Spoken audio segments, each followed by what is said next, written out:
Well, hey everybody, welcome back to the channel. Stephen here, Northwest Small Batch Brewing. It's time for another brew talk. So today, I want to talk about something that's very appropriate. I recently brewed a coconut vanilla barrel-aged stout. Barrel-aged using staves. I didn't actually put it in a barrel. So I won't go through the full details here because the important thing is that well, you can't see it. When I first made this, there was zero head retention at all. Zero. It's been 5 weeks now, and it is starting to show some signs of some head retention. Anyway, and the flavor is getting better, but that's a different topic. So I want to talk today about head retention because I kind of do probably what most people do. I try to do what I can to help maintain head retention. But if it's not there, it's not there. When you have a big beer like this, it's really just a crapshoot whether you're going to have good head retention. So I want to talk about what is good and what is negative towards, getting better head retention and what makes less head retention. And as I was looking into this, I learned a few things, and there's quite a bit more to it than I even thought or knew about. I only poured a small sample here because it's like 11 o'clock in the morning, and this is like a 12% beer. So, yeah. Anyway, let's start with the malt. The malt. I kind of divide this up into different ingredients, right, in the beer. So the malt has melanoidins in it, which help your head retention. I think we know this one, protein. Protein is really one of the big ones that helps maintain your head retention. Although it's kind of like a diminishing returns, where if you have too much protein, it can actually have a negative effect on your head retention. So it needs to be balanced. High lipid content can be bad for your head retention. What are lipids? Well, basically it's fat. You can also find it in soap. Can sometimes have lipids in it. So this, someone mentioned in the comments maybe some residual oil from the coconut that I used in this might have had some oil, and that could have helped with killing the head retention.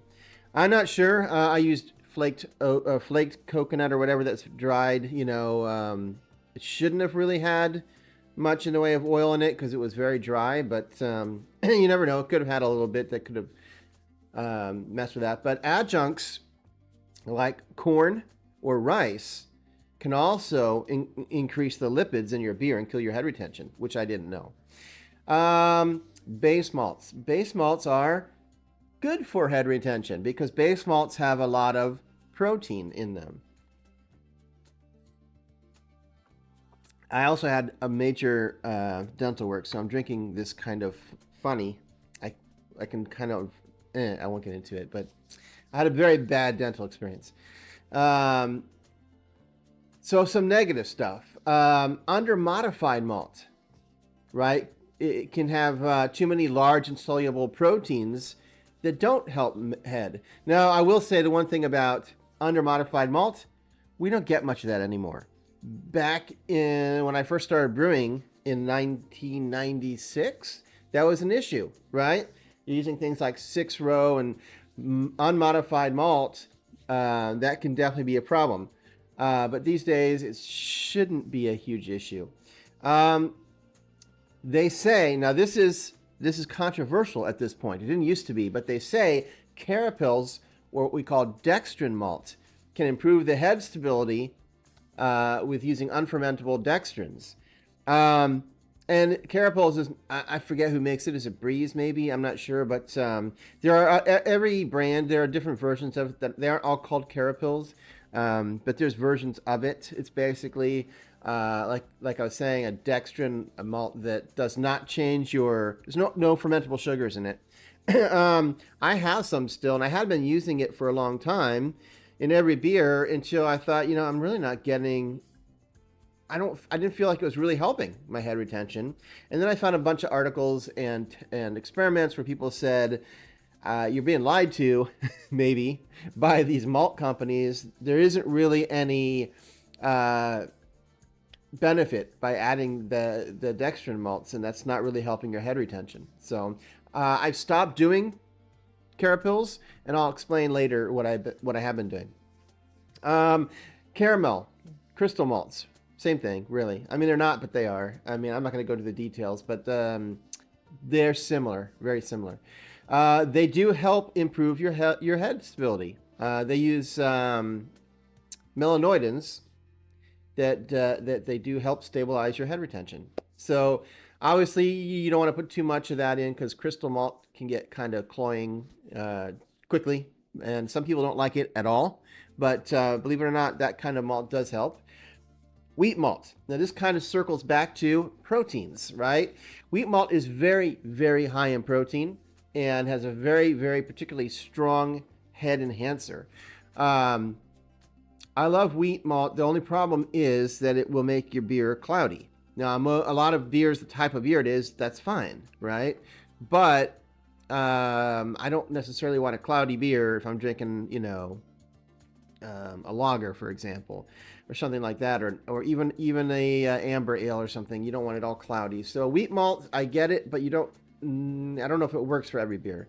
Oats. Now this is what I do. I use oats in almost every beer. I've even used oats in my lagers.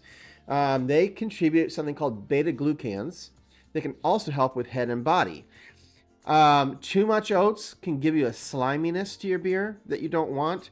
So I try to keep my oats to about 5% of the malt bill. And I usually put that in every beer. I didn't put it in this one, funny enough, because I had oat and rye in this one, or not oat, I think it was wheat and rye. And just with all that, there really shouldn't have been a need for additional oats in it. But that is what I've been doing, is using oats. And for the most part, it's working pretty well. Obviously, I didn't use it in this beer. Now, I may not have mentioned this, but this is probably going to be a longer video. Because, like I said, I was surprised at how much information I found on head retention. And like I said, a lot of it I didn't even realize. Let's talk about the mash. All right. So we've gotten through the grain. You put the grain in the mash. What can you do in your mash to make it better or worse for head retention? Believe it or not, a higher mash temperature leads to more dextrins that support better body and head retention. Higher mash, like 150 to 156 Fahrenheit, 65 to 69 Celsius. I honestly don't mash that high. I don't know if it's my brewing system or not, but I've had much better results with the end result and hitting my final numbers by going a little lower. I usually, believe it or not, I mash at like 147, 148. So that doesn't help with my head retention apparently either. And exceedingly low, well, maybe I shouldn't say exceeding, but lower mash temperatures actually are negative to your head retention because there's fewer dextrins, thinner body, weaker head. Anything less than 148 Fahrenheit can it can be negative to your head retention. This, I think, was at 148. So I'm right on the line there with head retention. But I'm trying to think of the final gravity on this one. If I had mashed higher, it would have been cloyingly sweet. So you got to have a balance there, right? I don't know if y'all remember, but it used to be really popular to do a protein rest during your mash. Most people don't do that anymore. It's really not necessary for today's really highly modified malts, as I was saying earlier. But protein rest can cause you problems as well. Excessive protein rests, or just any kind of long rest of your mash at a low temperature range, like 113 to 131, that's like the range for your, what is that, 45 to 55 Celsius, is definitely degrades your head retention, like the proteins in the mash. So let's talk about wort. You know, when you've done your boiling and you've got your liquid and you're ready to go, right? They say that a good, clean, rolling boil promotes good protein coagulation and also iso-alpha acid formation, which is beneficial for head retention. So good, clean, rolling boil. A negative would be the opposite, right? An inadequate boil. So if you have poor protein coagulation because you don't have a strong boil, you have more head negative compounds left in your wort. So a good strong boil, if you can get it, is helpful. I will say in my system, it's difficult to get a really good strong boil. I do the best I can. I use a steam condenser now, so the lid is fully shut. I use 120 heat. So when you have 5 gallons, well, you really got like, let's say 6.5 gallons to get down to 5. And you're using 120 heat, it's hard to get it to a really strong boil. But it's been working out. Adequate hop bitterness is important for head retention. All right, iso-alpha acids. They interact with the proteins and help stabilize the head. So those of you who didn't know this, hops play a big part in head retention. Now, they also say a strong hop break helps remove some of the problem fats, the lipids we were talking about earlier, while keeping the head positive proteins. So a nice hop break is definitely important. Proper wort oxygenation. I hate that word. So there has been talk recently about, oh, you don't need to oxygenate with this particular yeast. I still do because it really does ensure, I think, a healthier yeast and a better head positive proteins in your beer. So making sure your wort is properly oxygenized before you pitch your yeast is helpful. Excess tube carryover into the fermenter, negative, right? This will have like all the lipids and the fatty acids that destroy your head retention. So that last half gallon, that's why I always do 3.5 gallons or 5.5 gallons, because I leave about a half gallon in the pot. That's, the wort lick has caused all the proteins to fall out and go to the bottom. I leave it because that is going to kill your head retention. You don't want that in your fermenter. So it's tough. It's tough. You want every last drop, but if you want your beer to be as best as it can be, leave it behind. Also, there are what we call contaminants that can be negative. Lactobacillus, right? That is something we often use for souring, right? But lactobacillus creates acids and oils that wreak havoc on head retention. And the last thing is bad sanitation, right?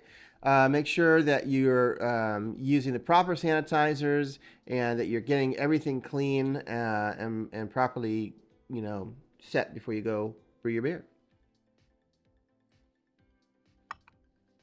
Okay, well, we're getting there. Fermentation. All right, so now we're fermenting. It's good and important to have good yeast health for a healthy head retention. Cold yeast storage, right? Even your dry yeast, I keep mine in the refrigerator, and that's usually the best thing you can do. Wait, some people say take it out and let it come up to room temperature before you pitch it. I never do, but that could be good. You don't want to shock the yeast, basically. Make sure you're using fresh yeast. By fresh, I mean just make sure it's within its date range. Using old yeast, you could end up with some of the yeast not being viable, and it creates stress, right? Make sure you're using a healthy yeast pitch rate. This prevents excess fusel alcohols. By the way, fusel alcohols, negative towards head retention. You don't want that. Also a negative, under pitching your yeast. It stresses your yeast. You get more non-negative byproducts, and that is not good. Creates bad foam or head retention. Control your fermentation temperatures. This is like super important. For any brewer, I think that controlling your fermentation temperature is the most important thing you can do when making beer. That's where you should focus your time, is making sure you have a way to control your temperature of your fermentation. It reduces high alcohol levels and esters that weaken the head retention. So if you get a really high fermentation temperature, because you don't have a way to control it, you get what I talked about earlier just a minute ago, fusel alcohols, which again are major head killers. And I did put a decent amount of whiskey that was soaking in oak in this beer, and that's a huge head negative. Everything about this beer is a head killer. Yeah. Overly long conditioning on the yeast. So you leave your beer sitting on the yeast cake for overly long. If it gets to the point where it causes autolysis, it will release lipids and proteins back into your beer and kill your head retention. And it will not taste good. So it's a double whammy on that one. I do leave mine for several months because I serve right off the keg. But I've never had a problem with that. And I know Martin Keene, I think, has mentioned even having beer sitting for 6 months on the yeast. I don't know if I would take that chance, but at some point that yeast is gonna break down. And another negative, again, I don't want to harp on this too much, but your alcohol level being too high.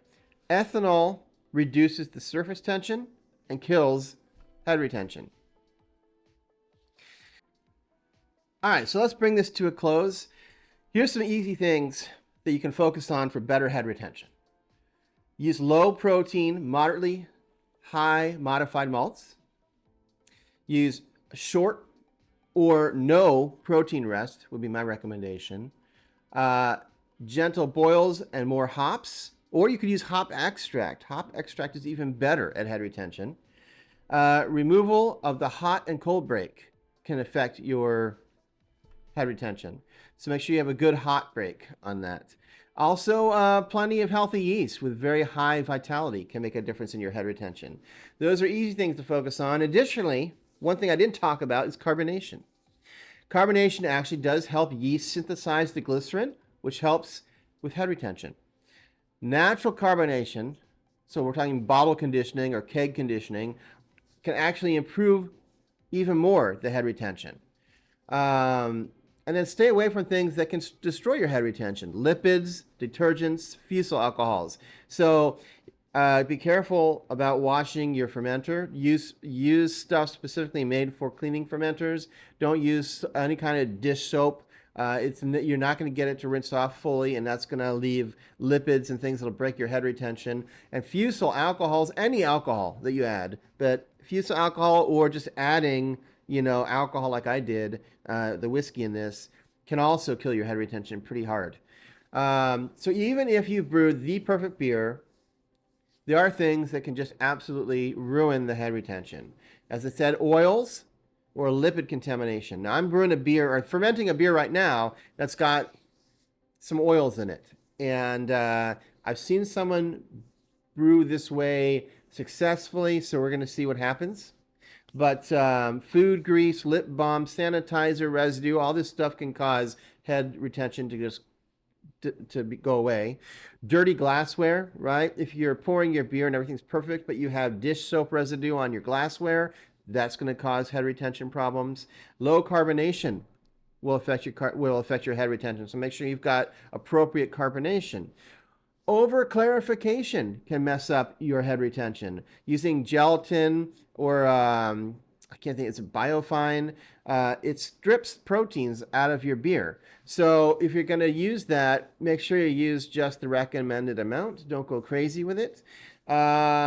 Excessive fining like that and filtering reduces anything that reduces the protein levels in your beer is going to kill your head retention. That's all I got. I've gone plenty long. Thanks for staying. I know that was a lot, but some good information there.